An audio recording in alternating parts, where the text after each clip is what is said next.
Study webs classes में आप सभी का स्वागत है। नमस्कार दोस्तों, हैप्पी टीचर्स डे आप सभी को।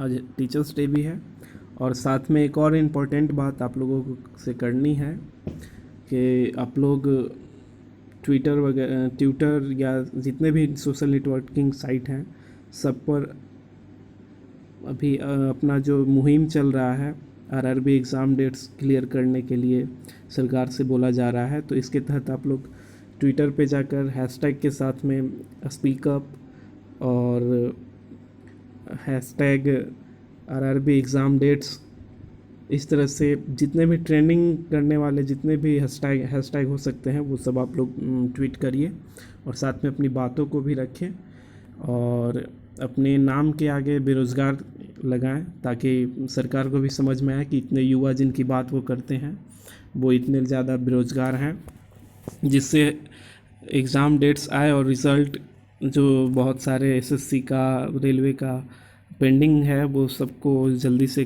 कराया जाए। तो चलिए ये सब हम लोग करते रहें ताकि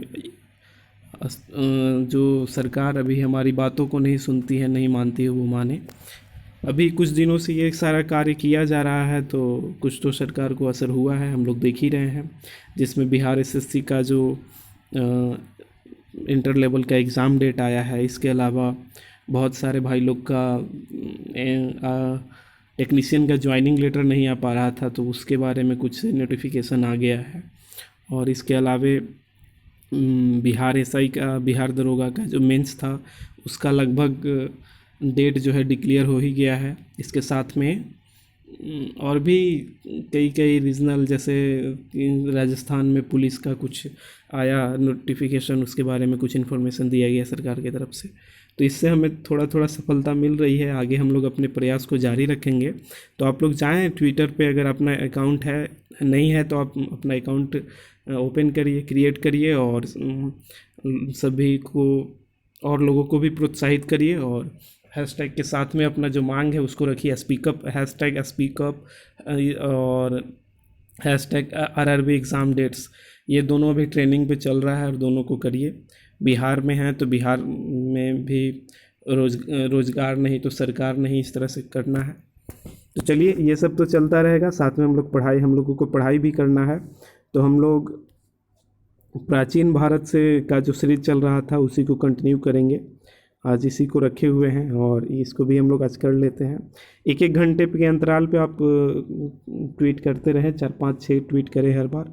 और सिर्फ ट्वीट ही नहीं, अपनी बातों को भी रखें, वहाँ पे लिखें कि आप क्या चाहते हैं, क्या हो रहा है, ये आपकी मांगे क्या हैं, ये सबको रखें। और हैशटैग के साथ जो भी ट्रेंडिंग में है अपना मुद्दा उस सबको उठाएं और सब यूनाइट होकर एक साथ करें, ठीक है, और लोगों को भी प्रोत्साहित करें। तो चलिए आज का सेशन भी पढ़ लेते हैं हम लोग और पढ़ाई भी जारी रखना है। ऐसा नहीं है अभी तो आंदोलन ये जो है वो घर से ही करना है, जहाँ पर आप हैं वहीं से, कहीं तो जाना है नहीं। तो इसमें पढ़ाई का डिस्टर्बेंस उतना होना नहीं चाहिए। और अगर होता भी है तो थोड़ा सा हम लोग सह लेंगे, क्योंकि अभी हम लोगों को पता चल चुका है कि सिर्फ पढ़ने से कुछ नहीं होगा, पढ़ना भी है और लड़ना भी है। तो चलिए हम लोग आगे पढ़ते हैं, ट्वीट भी करते रहिए और भी इस जितने भी सोशल साइट हैं सब पे आप लोग एक्टिव होइए। चलिए आज का सेशन स्टार्ट करते हैं और प्राचीन भारत को पढ़ते हैं, जिसमें हम लोग 1200 प्रश्नों का संग्रह पढ़ने वाले हैं। जिसमें आज का जो टॉपिक है वो है उत्तर गुप्त काल, यानी गुप्तोत्तर काल को पढ़ना है, जिसके अंतर्गत हम लोग थानेश्वर का जो पुष्यभूति वंश था, जिसको वर्धन वंश भी बोलते हैं, तो उसी के बारे में मेनली पढ़ना है। और मुख्य रूप से जो हर्षवर्धन था उससे रिलेटेड क्वेश्चन को करना है। और ये जो सीरीज चल रहा है ये लुसेंट ऑब्जेक्टिव का टारगेट है, यानी लुसेंट ऑब्जेक्टिव जो है वस्तुनिष्ठ सामान्य ज्ञान, उसको करना है। और ये इसका प्राचीन भारत का 8वां वीडियो है दोस्तों। तो आज इसमें हम लोग पूरा का पूरा क्वेश्चन को पढ़ेंगे। तो चलिए आज पहला क्वेश्चन देखते हैं। पहला क्वेश्चन है उत्तर गुप्त काल से। क्वेश्चन कहता है कि थानेसर में वर्धन वंश या पुष्यभूति वंश की स्थापना किसने की थी? तो पुष्यभूति वर्धन ने किया था या पुष्यभूति ने किया था, ठीक है। कुछ राज्य है और इधर उनकी राजधानियाँ हैं। तो वर्धन वंश जो थानेश्वर में था, मौखरी कन्नौज में था, वकाटक दक्कन में और मैत्रक वल्लभी में था। नेक्स्ट हम लोग चलते हैं तो राजधानी राजवंश और उनकी राजधानी का मिलान करना है। जैसे वर्धन वंश, तो वर्धन वंश पुष्यभूति उसका राज्यवंश और संस्थापक है दोस्तों। तो वर्धन वंश का संस्थापक कौन था, तो वो था पुष्यभूति था। इसके बाद मौखरी तो ईशान वर्मा था और वकाटक का विंध्य शक्ति था। वकाटक वंश का संस्थापक विंध्य शक्ति था और मैत्रक वंश का भट्टार्क था। ठीक है, नेक्स्ट हम लोग चलते हैं दोस्तों। कदम्ब राज्य की स्थापना मयूर शर्मा ने की, उसने अपनी राजधानी बनाई। तो कदम्ब राज्य की स्थापना मयूर शर्मा ने की थी। उसने अपनी राजधानी जो है बैजंती या वनवासी को बनाया था, जो मयूर शर्मा था। नेक्स्ट हम लोग पढ़ते हैं। नेक्स्ट है दोस्तों कि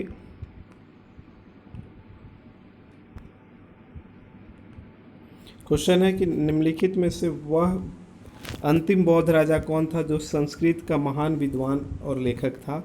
तो वह हर्षवर्धन था जो दोस्तों जो संस्कृत का महान विद्वान था और एक लेखक भी था। नेक्स्ट है कि हर्षचरित किसके द्वारा लिखी गई पुस्तक है। तो वह बाणभट्ट द्वारा लिखी गई पुस्तक है हर्षचरित।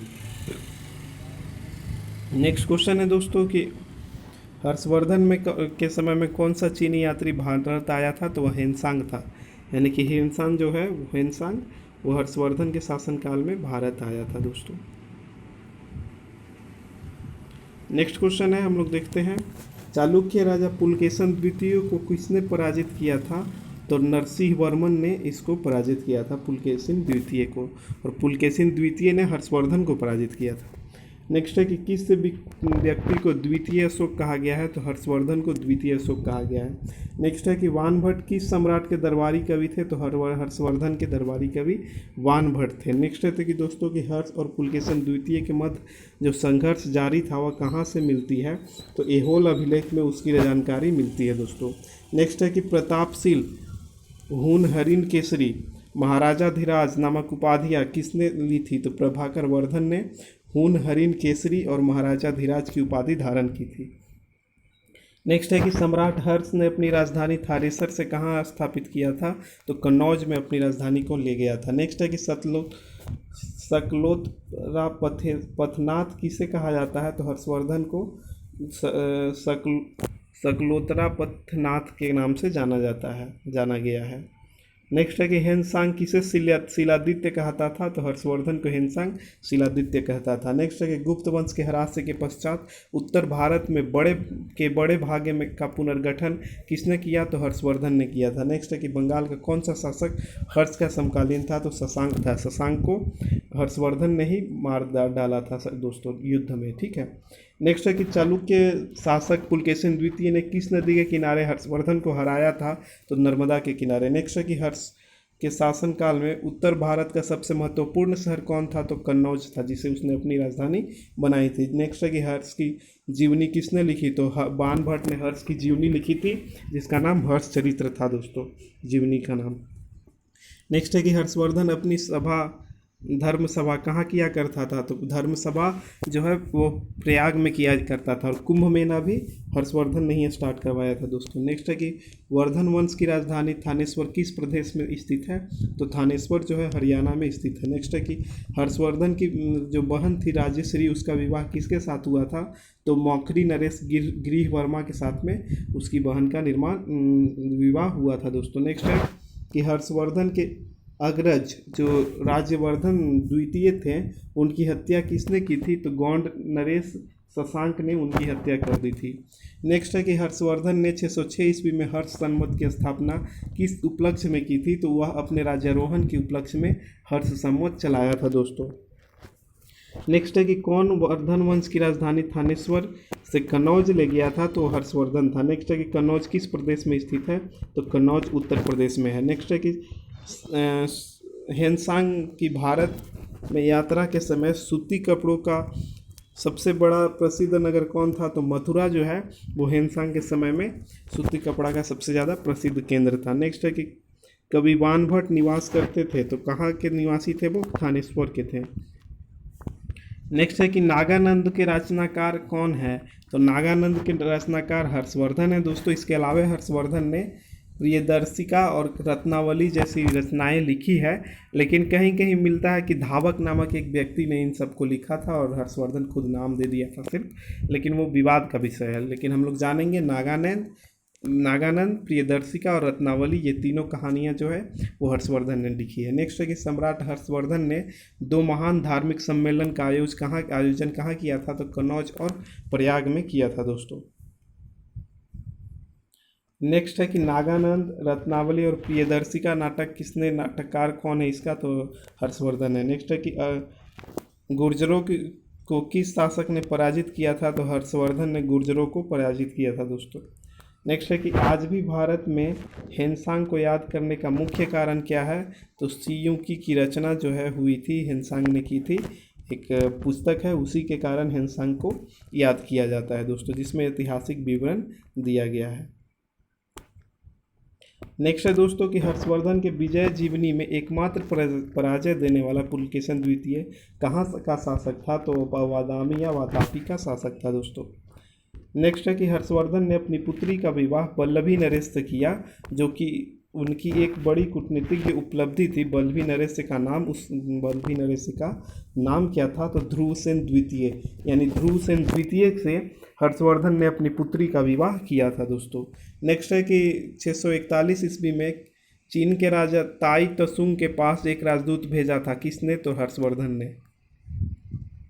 नेक्स्ट है कि हर्षवर्धन के भारतीय मिशन के जवाब में चीनी सम्राट ताई त्सुंग ने तीन चीनी मिसल जो है हर्षवर्धन के दरबार में भेजा, जिसमें से एक मिसल हर्षवर्धन के मरणोपरांत पहुंचा। अंतिम मिसल में शामिल उन चीनी राजदूतों का क्या नाम है जिसके मृत्यु के तुरंत बाद जो घटना घटित हुआ उसका विस्तार से वर्णन किया है।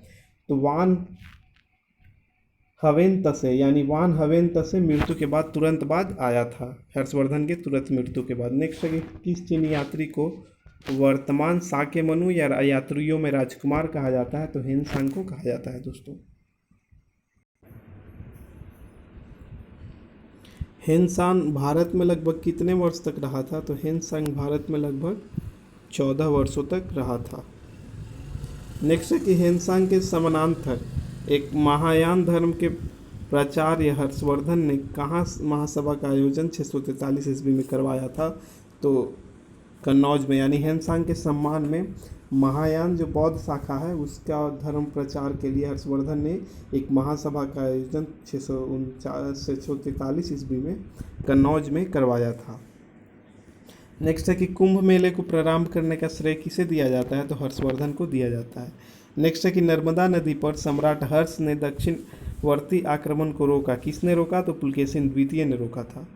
नेक्स्ट है कि किसने नालंदा विश्वविद्यालय को 1000 ग्रामों की आय दान स्वरूप दी थी। तो हर्षवर्धन ने नालंदा विश्वविद्यालय को 1000 ग्रामों की आय दान में दी थी। नेक्स्ट है कि इधर रचना दिया गया है और उसके रचनाकार। तो हर्षचरित और कादम्बरी के लेखक वानभट्ट रहे हैं। नीतिसार, श्रृंगार शतक और भक्ति शतक के लेखक भर्तृहरि रहे हैं और सूर्य शतक के लेखक मयूर रहे हैं। वही प्रियदर्शिका, रत्नावली और नागानंद के लेखक हर्षवर्धन रहे हैं दोस्तों।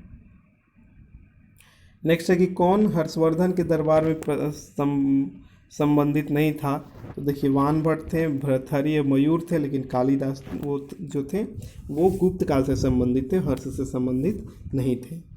इन दोनों में संबंध क्या है और यही सही है दोनों दोस्तों। तो इसको देख लेते हैं। हर्षवर्धन ने किसी नवीन शासन प्रणाली को जन्म नहीं दिया। सही बात है, जन्म नहीं दिया। क्यों नहीं दिया। क्योंकि वह कारण ये था कि हर्षवर्धन ने गुप्त शासन प्रणाली को कुछ संशोधन के साथ अपनाता रहा। ठीक है दोस्तों, तो इसी कारण उसने नई पद्धति का जन्म नहीं किया। नेक्स्ट है कि कौन सा सुमेलित है। तो युक्त में से सभी सुमेलित है, यानी अवंती जो है हर्षवर्धन का प्रधानमंत्री था, सिंहनाद जो है महासेनापति था और कुंतल जो है सेनापति था अश्वसेना का।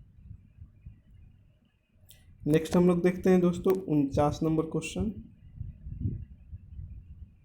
क्वेश्चन है कि किसने कहा था भारत के लोग गर्म मिजाज के हैं, उन्हें जल्दी गुस्सा आता है परंतु ईमानदार होते हैं, भारतीय स्वच्छता प्रेमी है। ये बात जो है हेनसांग ने कहा था दोस्तों। नेक्स्ट है कि अग्रहार का अर्थ क्या होता है? तो अग्रहार का अर्थ होता है ब्राह्मणों को दी जाने वाली कर मुक्त भूमि जो होती थी उसी को अग्रहार कहा जाता था। नेक्स्ट है कि घंटी यंत्र या तुला यंत्र का प्रयोग होता था। तो सिंचाई के लिए खेती के सिंचाई के लिए खेत के सिंचाई के लिए तुला यंत्र का प्रयोग होता था दोस्तों। नेक्स्ट है कि दक्षिण भारत के संदर्भ में एरापति का अर्थ क्या था? तो एरापति जलाशय की भूमि जो होती थी उसको एरापति कहा जाता था। नेक्स्ट है कि हर्ष के काल में भू राजस्व की सीमा कितनी थी? तो 1/6 से लेकर के 1/10 तक भू राजस्व हुआ करती थी। नेक्स्ट है कि मौखरी शासक की राजधानी कहाँ थी? तो मौखरी शासकों की राजधानी कन्नौज में थी दोस्तों। इस तरह से दोस्तों हमने अभी गुप्तोत्तर काल में हर्षवर्धन को यानी थानेश्वर वंश के या वर्धन वंश को पढ़ लिया है। आगे भी इसी तरह से वीडियो आते रहेगा और नेक्स्ट वीडियो में हम लोग राजपूताना काल को देखेंगे। तो इससे रिलेटेड जितने भी क्वेश्चन हो सकते थे ऑब्जेक्टिव वो हमने पढ़ लिया है, जो कि लुसेंट ऑब्जेक्टिव बुक से था। नेक्स्ट वीडियो में मिलेंगे दोस्तों, तब तक के लिए आप लोगों को एक काम करना है कि आप जाइए ट्विटर पे जाइए और वहाँ पे हैशटैग के साथ स्पीकअप और हैशटैग RRB एग्ज़ाम डेट्स ये 2 चीज़ें की ज़रूर ट्वीट करिए ताकि ट्रेंड में रहे और ताकि हमारी बात सरकार तक पहुँचे। तो चलिए दोस्तों, मिलते हैं नेक्स्ट वीडियो में, तब तक के लिए धन्यवाद।